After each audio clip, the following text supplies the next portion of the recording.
Okay, I'm gonna wing it on making some oven roasted tomatoes. I bought some fire roasted tomatoes, but they only had one little jar for $6. So I decided I have some wrinkled up tomatoes in there, and it's like I hate to throw them away because they're not bad. They're just, you know, where a grape goes to a raisin.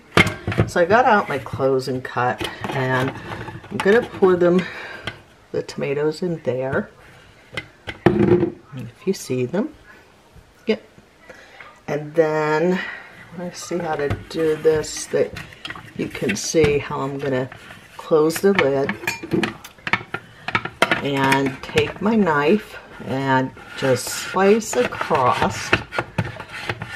I think I got the right knife, and use a longer one. But anyhow, that quick, they're cut in half. So I don't know if you can see that or not, how they cut in half. So I'll put that in the dish, or the sink. Dishwasher's full again. But I'm gonna scoop my tomatoes into my classic batter bowl. And then we have a new oil. It's called basil infused olive oil, and I thought that would probably give a nice taste to the tomatoes. So I'm just going to dribble a tiny bit.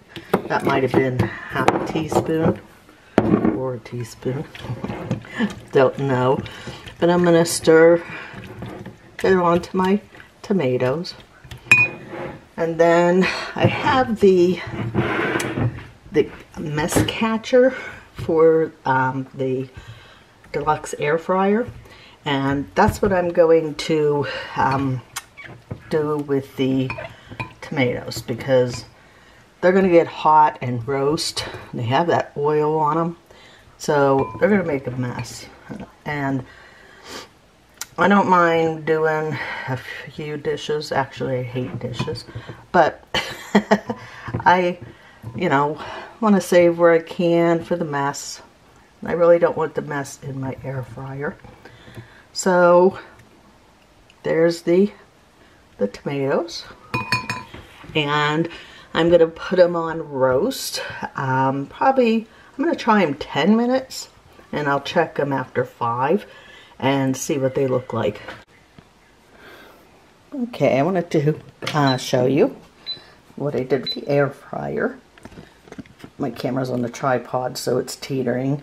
But I have the tomatoes on the mess catcher tray on the top. I have my drip pan in there, but I really don't need it.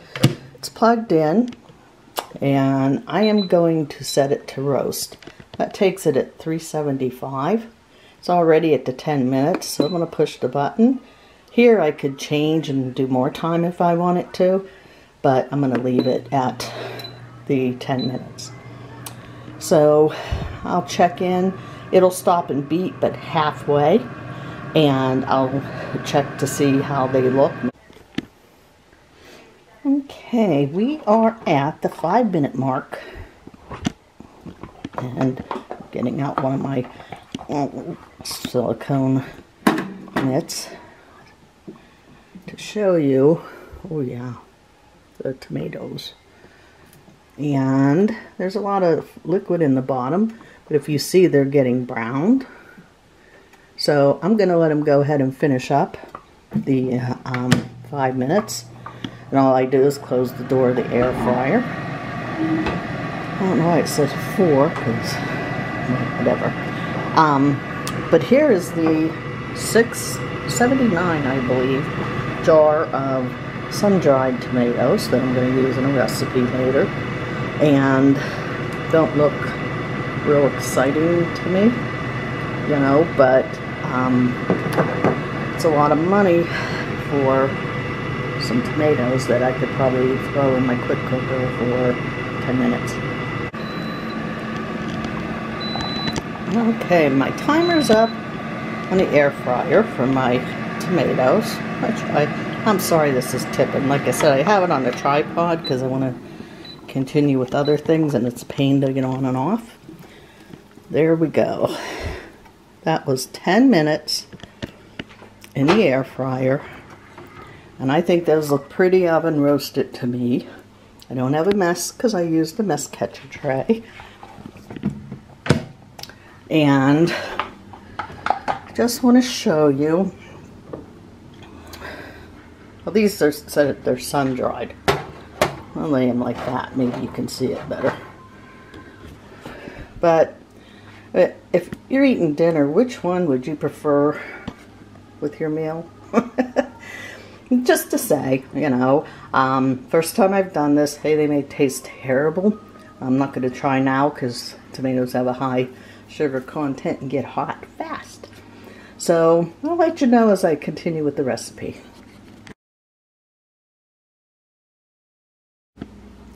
So everybody's been going crazy over this sous vide, and I am too. So I have mine set up here. It has a cup and a half of water in it, and I am going to see how the lid rests up there now, so you're not flinging it all over the table. I am going to put my lid on. Look how easy I'm doing this stuff now. And then, whoops, forgot the on and off switch. Didn't have that before. So I'm going to set it to the sous vide. And, well, I forgot to, well, we're just going to do it like this. I'm going to say 2 hours, 145 degrees, and push start for the 2 hours, and hold it on the button, and it says run. So what this is going to do for 35 minutes, it's preheating. So while it does that, I'm going to get my chicken breast prepared. And I thought of something when I got my chicken out. This recipe calls for 4 chicken breasts. And I have these mega chicken breasts that I had frozen. I always buy in bulk and then freeze. And I'm like, hey, I could use the bag that I froze them in to cook them in. And I had individually wrapped the chicken in, you know, the plastic bags. So during the 35 minutes here, I'm going to give these a quick micro zap just to thaw them a little bit and get them seasoned and put in this bag. So this, when the sous vide's ready, the water bath, I will be ready to drop them in. Okay, remember earlier when I showed you doing Sundried tomatoes? Well, I'm going to do the chicken breast for the sous vide, but look how thick this is. So I'm like, yeah, it could cook that, but, you know, because the idea with the sous vide is to cook evenly the whole way through at one temperature at one time. So it's like, I should just leave it like that, but I don't want a chunk like that when I get it out to eat it either. So this is the good old chicken breast split that you always see. So I'll put the cover down, and this time I got my bread knife. I used the blue bread knife before and it cut really good. So I'm just going to put the knife in and give it a cut. Voila, 2 pieces. Look at that. So, you know, you can't beat in that little bit of time. So I'm going to do another one. And boy, this one's even thicker. They're partially frozen too, so I'm going to, you know, give them a little extra salt. Normally if they were thawed, it'd slice through like butter. Do you see that? And then here's the last one. Might as well do it for you. And let me see where my knife is. And slice right through.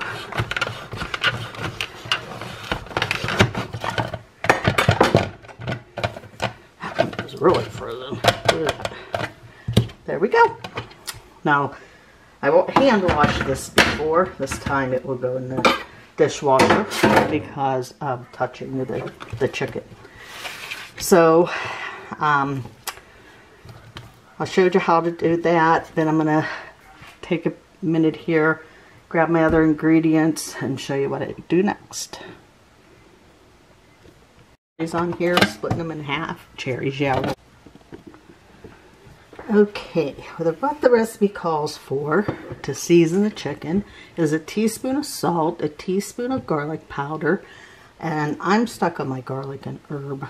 I don't know if you can see that. The Pampered Chef, it goes in everything. Then a teaspoon of paprika and half a teaspoon of black pepper, but my husband does not like black pepper, so I have more of 1/8 of a teaspoon. And I mixed it all up in my little 1-cup bowl. And then I'm just going to sprinkle it over the side of the chicken, kind of making it a rub. And then I'll flip the chicken over and do the other side. And flip that over. Then these are going to go into that freezer bag I showed you, and I'll press all the air out of it in case I get a phone call or something right when I go to do it. You will know. And then I'm going, when the sous vide is ready, I am going to lower the chicken in the water. So it's preheating the water right now, and the timer, it was set right, 145 degrees for 2 hours. So that was perfect. So it's over here heating up, and I'm going to put these into the bag, and I guess I can do that while I'm running at the mouth. Here's the bag I had earlier. That's the quick cooker, letting you know that it's building steam and releasing. Now, whenever you put your chicken in, your rule of thumb is not to have the watermark go over the halfway point of the sous vide. So when you lower the chicken down in, you want to make sure it doesn't do that. So that'll be a precaution I take. I'm trying to fit enough chicken in, and if it wasn't frozen, it would do a lot better. I don't know if you can see all this, but see how I got the chicken in there? And I'm going to rinse my hands real quick, and then fold the bag over. Then I'm going to press the air as good as I can out of that bag to make a vacuum. And I'm going to make sure I have an air hole. Okay.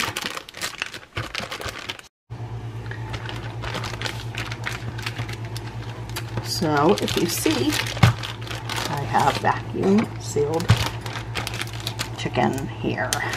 So it is ready to go in this sous vide water, and actually it just beeped to add. I'm going to see, try to lift you carefully and slowly. Get my pair of tongs, sorry about that. Get those out. We're going to take the chicken over, and see, it says at. So I'm just going to take the lid off and open it. Set the lid back here, and the water will lay in there. Okay, so it's at the 1.5 mark. It's beeping again for me to add. So I'm going to lower the chicken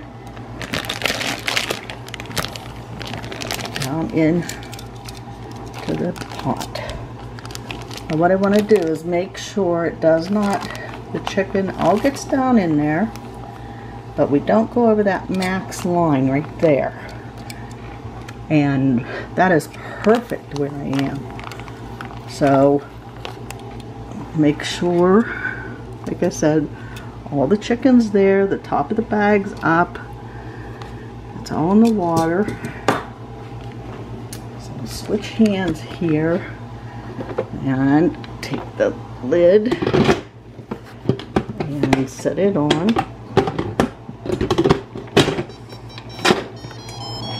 Did you hear it making all that noise? So we've added the chicken, and now I'm going to push to start. So in 2 hours, all of that chicken will be cooked right where it needs to be. Did you hear that little pop of steam there?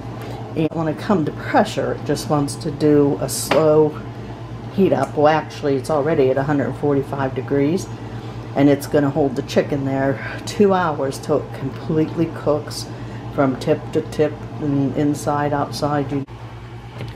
Now, you know what it means when you see this, our fabulous food chopper. There's going to be some noise and some food flying. So I'm still working on, whoops, I took the cover off. I'm still working on the dinner. My chicken's being cooked in this sous vide method right now. So the recipe calls for a small onion chopped. So I'm just gonna go ahead and get that ready. I try to prep what I can ahead of time. And if you haven't seen the food chopper work, I'm going to do a quick demonstration. And see how close I can get you. See the onion there?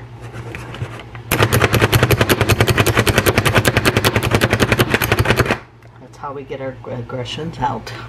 See how fine those onions are? See if I can zoom into them for you. Yeah, look at that. That quick I chopped that quarter of the onion. So I'm going to finish them up here. Okay, the sous vide has ended. So I'm going to push cancel and do a steam release, but there's no steam in it because I did the sous vide. So remove the lid and set it up here. I love having that stand there. And then I'm going to take out the chicken. That is our fully cooked chicken. And I have a bowl sitting here ready for it to go in.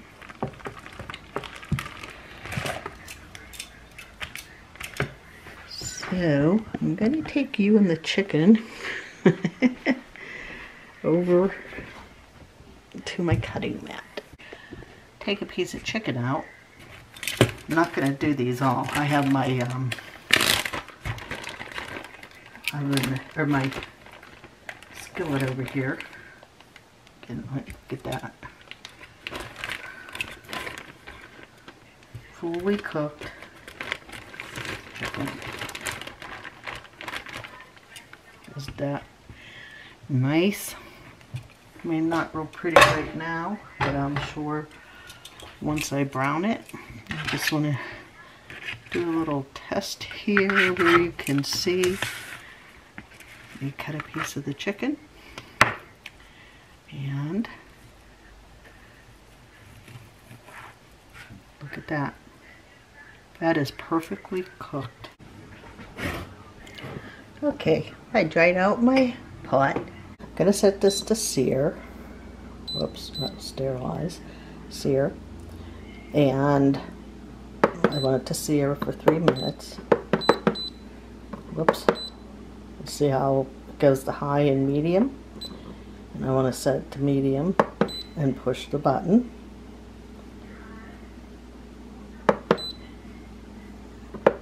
And it should start right there, I believe. Well, maybe this is where I hold the button. There we go. It's preheating. Okay. garlic heating in there. Starting to brown, as you can see, maybe. And then I said to add the red pepper flakes, which I did green pepper because I can't really do spicy food. And I threw it in with my onions.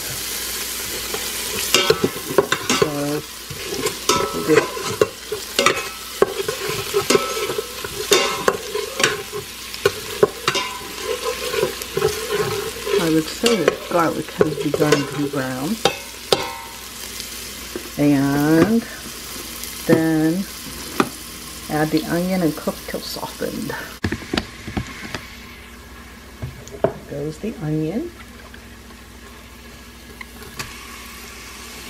That was the small onion or medium onion that I chopped with the food chopper earlier.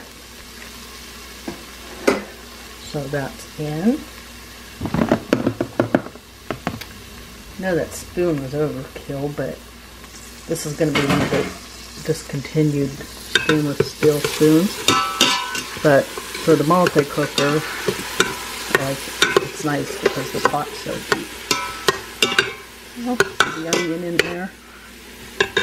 We're just going to let the onion brown a little bit. That takes some getting used to. I'll figure it out before you know it. Every night will be this multi-cooker night again. Okay. So I'm working on the onions cooking in there. Smells good with the peppers and onions and garlic.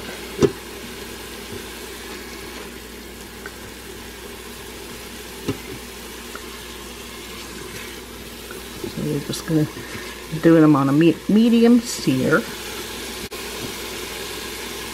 You can see that.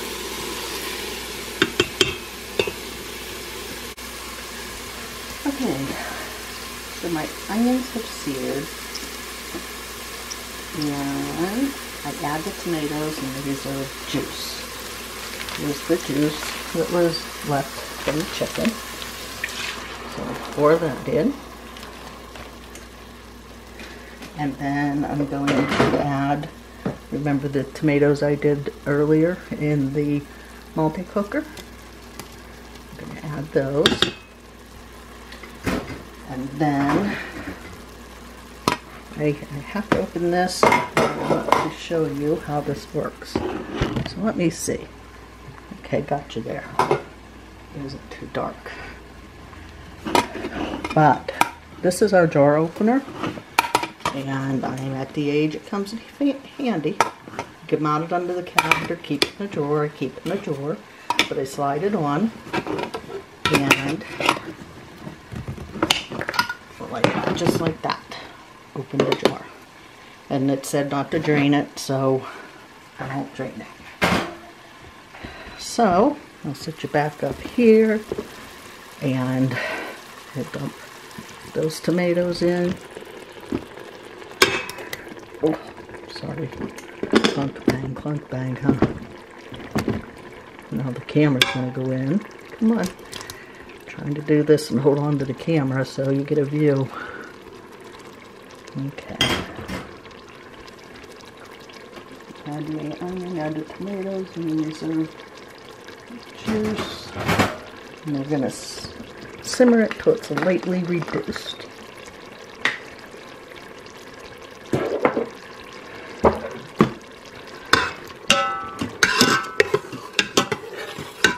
Let you look at that. Don't look that great right now, but dry basil and sprinkle it on there. Oh wow, that made the smell come out. So we'll just let that simmer.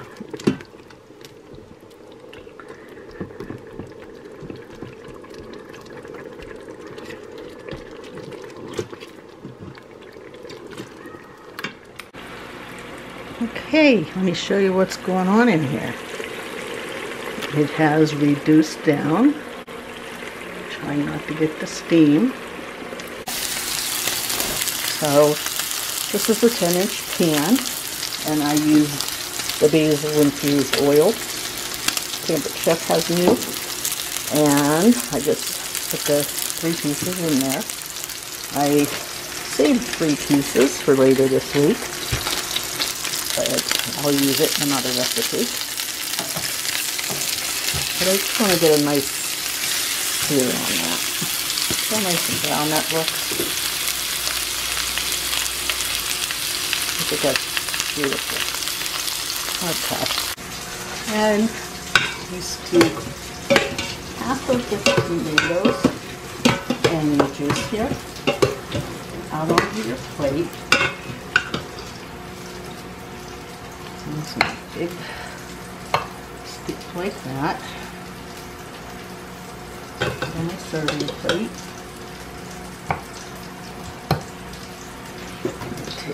And then I'm going to bring my beautiful seared chicken over. Look at that. See which side we like best. Ooh, looks nice and it's shined up with the tomato, isn't it? Okay. And then I'm going to take the rest. Oops, knocked out of focus there. The rest of the tomatoes.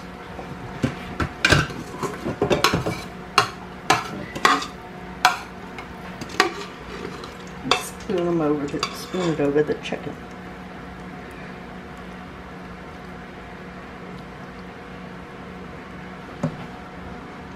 And I'm going to pour the oil right on there too, because it was a healthy oil. And to be washed. But it looks pretty good to me. Look at that.